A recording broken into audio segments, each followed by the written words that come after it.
ગુજરાતમાં અત્યારે હાલ ઘણા બધા એવા વિસ્તારો છે કે જ્યાં આજે પણ ક્યાંક વરસાદ પડી શકે છે એવી સંભાવના છે।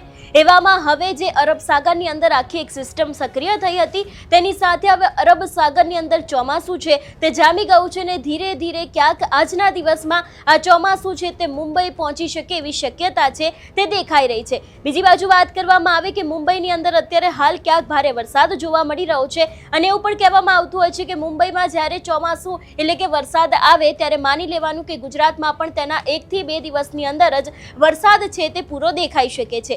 ત્યારે હવે અત્યારે હાલ જે પરિસ્થિતિ છે ખેડૂતો માટે વાવણી લાયક વરસાદ ક્યારે આવવાનો છે, આજના દિવસે વરસાદ કેટલો પડશે અને હવામાન નિષ્ણાંત પરેશ ગોસ્વામીની શું આગાહી છે તેની વાત આ વેધર અપડેટમાં। નમસ્કાર, હું હંસિની અને તમે જોઈ રહ્યા છો નિર્ભય ન્યૂઝ। અત્યારે હાલ ક્યાંક એક સાથે આપણે થોડા સમય પહેલા જોયું હતું કે બંગાળની ખાડીની અંદર એક સિસ્ટમ સક્રિય થઈ છે અને બીજી બાજુ અરબ સાગરની અંદર એક સિસ્ટમ છે તે સક્રિય થઈ છે। સૌથી પહેલા તો વિંડીના માધ્યમથી સમજી લઈએ કે અત્યારે હાલ મુંબઈની આસપાસ જે ચોમાસું જામ્યું છે અને અરબ સાગરની અંદર શું પરિસ્થિતિ છે। આ જોઈ શકાય છે કે અરબ સાગરની અંદર જે આખી સિસ્ટમ સક્રિય થઈ હતી તે ધીરે ધીરે અત્યારે હાલ ક્યાંક મુંબઈ તરફ જોવા મળી રહી છે અને અત્યારે હાલ જે રીતે અહીંયા જોઈ શકાય છે કે મુંબઈની આસપાસના જે વિસ્તારો છે ત્યાં ભારેથી અતિ ભારે વરસાદ પડવાની સંભાવના છે અને એની જ અસર ક્યાંક અત્યારે હાલ ગુજરાત ઉપર થઈ રહી છે। અત્યારે લગભગ વાત કરવામાં આવે 12 વાગ્યાની આસપાસ તો મુંબઈની આસપાસના જે વિસ્તારો છે ત્યાં વરસાદ જોવા મળી રહ્યો છે। એમાં પણ ખાસ કરીને સુરત છે, રાજકોટમાં પણ ક્યાંક સૌરાષ્ટ્રમાં પણ હળવોથી મધ્યમ વરસાદ છે તે પડી શકે એવી સંભાવનાઓ અત્યારે હાલ જોવા મળી રહી છે। બીજી બાજુ વાત કરવામાં આવે કે જે રીતે આખો આ મુંબઈનો વિસ્તાર છે ત્યાં પણ ક્યાંક વરસાદ છે તે ભારે પડી શકે છે એવી શક્યતાઓ અત્યારે હાલ પૂરતી જોવા મળી રહી છે। એ બાદની જો વાત કરવામાં આવી કે લગભગ બપોરે 2 વાગ્યાની આસપાસ આ વાતાવરણ કેવું રહેવાનું છે, આપણે જે રીતે જોઈ શકાય છે કે ધીરે ધીરે હવે આજે આખું ચોમાસું છે તે મુંબઈ તરફ આજના દિવસે અથવા તો પછી થોડાક જ સમયની અંદર પહોંચી શકે છે એવી શક્યતા છે અને એ બાદ લગભગ આજથી 2 કે 3 દિવસ પછી તરત જ આજે ચોમાસું છે તે ગુજરાતમાં પણ પ્રવેશ કરી શકે છે એવી શક્યતા છે। જે રીતે અત્યારે હાલ જોઈ શકાય છે કે સુરતની અંદર વરસાદ છે તે જોવા મળી રહ્યો છે, વાપીની અંદર વરસાદ જોવા મળી રહ્યો છે।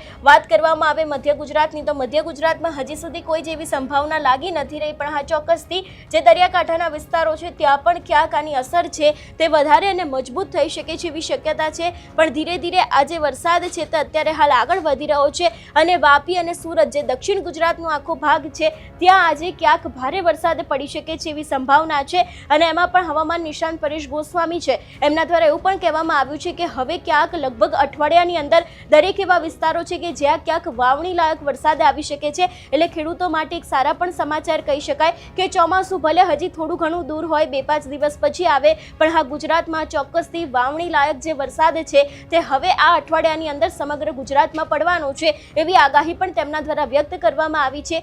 જો કદાચ કોઈ વિસ્તારને વધારે રાહ જોવી પડે તો એ છે ઉત્તર ગુજરાત। ઉત્તર ગુજરાતમાં હજી પણ ચોમાસા માટે લોકોએ રાહ જોવી પડશે એવી પણ શક્યતાઓ અહીંયા લાગી રહી છે, કારણ કે દક્ષિણ ગુજરાતની અંદર અત્યારે હાલ જે રીતે વરસાદ જોઈ શકાય છે ને મુંબઈની અંદર ચોમાસું છે તે ટૂંક જ સમયમાં પ્રવેશ કરવાનું છે। એટલે અત્યારે હાલ ક્યાંક ગુજરાતમાં પણ હવે 2 થી 3 દિવસની અંદર ચોમાસું છે તે આવી શકે છે એવી શક્યતા લાગી રહી છે। બીજી તરફ વાત કરવામાં આવે લગભગ 5-1 વાગ્યાની પરિસ્થિતિ કેવી રહેવાની છે, અત્યારે હાલ અહીંયા જોઈ શકાય છે કે ધીરે ધીરે આજે આખા વમણો હતા તે હવે આગળ આવી રહ્યા છે ને જે આખી આ સિસ્ટમ સક્રિય થઈ છે, જે મુંબઈની આસપાસની વિસ્તાર દેખાઈ રહ્યા છે કે જ્યાં ક્યાંક અત્યારે હાલ ભારે વરસાદ પડી રહ્યો છે એની જ અસર ફરી એક વખત વાપી બાજુ જોવા મળી રહી છે।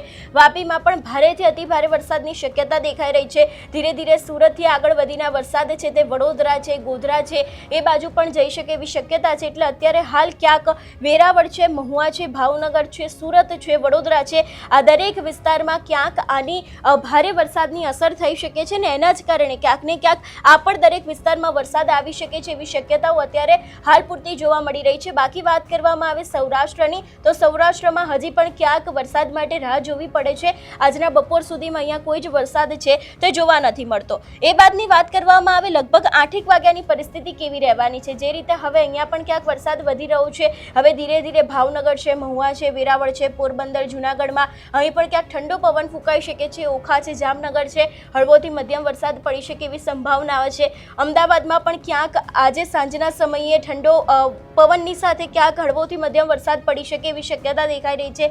ગોધરામાં પણ ક્યાંક એવું વાતાવરણ જામી શકે એવી શક્યતા છે. પણ ચોક્કસથી વાપી અને સુરતની અંદર આજે ભારે વરસાદની આગાહી છે એવું કહી શકાય છે, કારણ કે મુંબઈથી ખૂબ જ નજીકનો વિસ્તાર ગણાય છે. અને મુંબઈમાં જે રીતે હવે જોઈ શકાય છે કે આખી આ સિસ્ટમ છે તે સક્રિય થઈ છે અને મુંબઈના આસપાસના વિસ્તારોમાં ક્યાંક ભારે વરસાદ પડી શકે છે અને એની જ અસર ગુજરાત ઉપર જોવા મળે છે એવી શક્યતાઓ અત્યારે હાલ પૂરતી જોવા મળી રહી છે. અને આજના દિવસે આ દરેક જગ્યાએ ક્યાંક ભારે વરસાદ પડી શકે છે એવી શક્યતાઓ લાગી રહી છે. લગભગ રાતના 11 વાગ્યાની આસપાસની પરિસ્થિતિ છે એ પણ એ જોવા મળી રહી છે. વેરાવળ, મહુવા, સુરત છે, ભાવનગર છે, અહીં પણ ક્યાંક વરસાદ પડી શકે છે એવી સંભાવનાઓ છે. થોડું આવતીકાલનું પણ સમજી લે કે આવતીકાલનું વાતાવરણ કેવું રહેવાનું છે ને એ બાદ આપણે હવામાન નિષ્ણાંત પરેશ ગોસ્વામી છે એમને પણ સાંભળીએ. 10 વાગ્યાની આસપાસ જોઈ શકાય છે કે ધીરે ધીરે આજે આખી સિસ્ટમ છે તે આમની તરફ આગળ વધી રહી છે. એટલે ચોક્કસથી સુરતમાં તો આની અસર થવાની જ છે, પણ એની સાથે જે આસપાસના વિસ્તારો છે ત્યાં પણ ક્યાંક આની અસર છે તે જોવા મળી રહી છે. એટલે જે રીતે મેં વાત કરી એ રીતે કે લગભગ આજના દિવસે મુંબઈની અંદર આજે ચોમાસું છે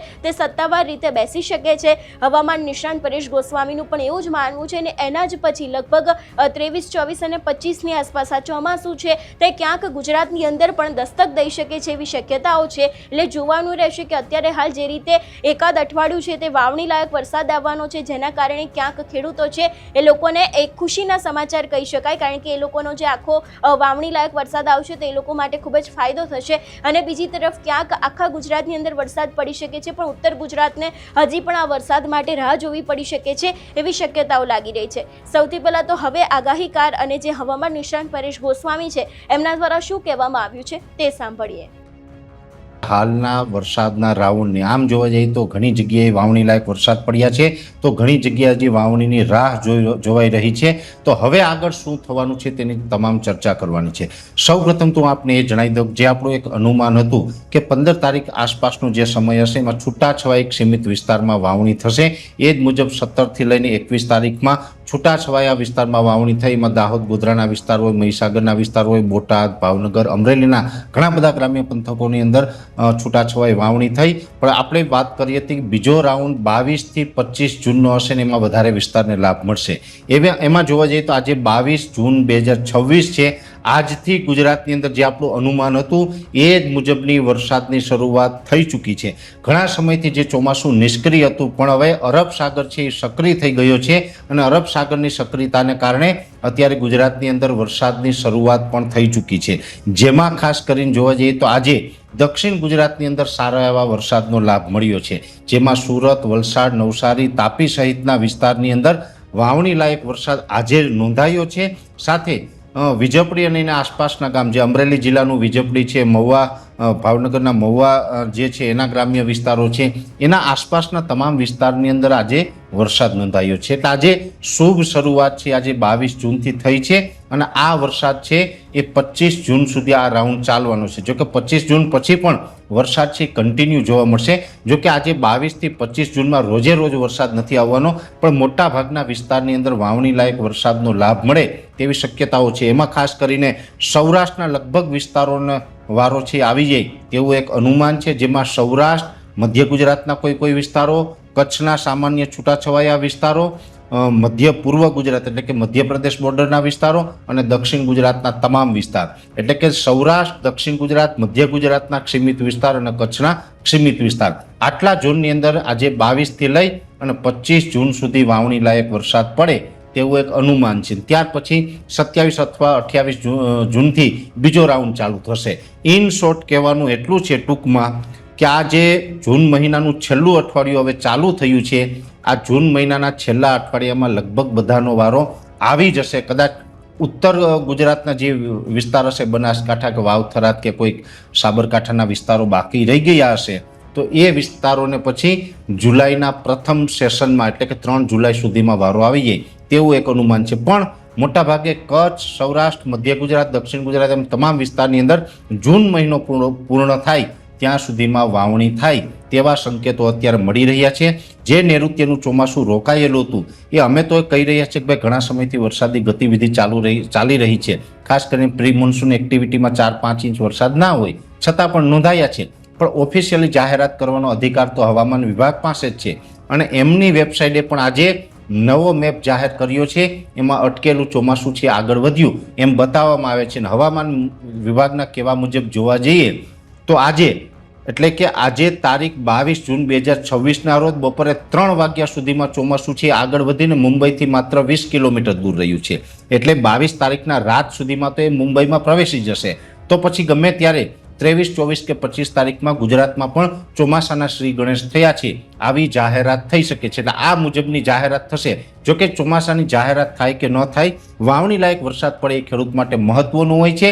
અને હવે એક અઠવાડિયાની અંદર જે આ છેલ્લું અઠવાડિયું છે એની અંદર તમામ વિસ્તારના વાવણીનો વારો આવી જાય તેવી શક્યતાઓ છે. એટલે હવે આપણે બહુ રાહ નથી જોવાની, જેની દરેક મિત્રોએ નોંધ લેવાની. ચોમાસું સક્રિય થઈ ગયું છે અને હવે બધા જ મિત્રોને વાવણી લાયક વરસાદનો વારો આવી જશે. એટલે ખાસ હાલનો જે વાવણી લાયક વરસાદનો રાઉન્ડ આજથી ચાલુ થયો છે તેના વિશેની ખૂબ અગત્યની માહિતી હતી એ આપના માધ્યમથી આપના સુધી પહોંચાડવાનો પ્રયત્ન કર્યો છે. અત્યારે હાલ તમારા વિસ્તારમાં વરસાદ છે કે કેમ અમને કમેન્ટ કરીને ચોક્કસથી જણાવજો. તેની સાથે અમારી ચેનલ નિર્ભય ન્યૂઝને લાઇક, શેર અને સબસ્ક્રાઇબ કરવાનું ભૂલશો નહીં. નમસ્કાર.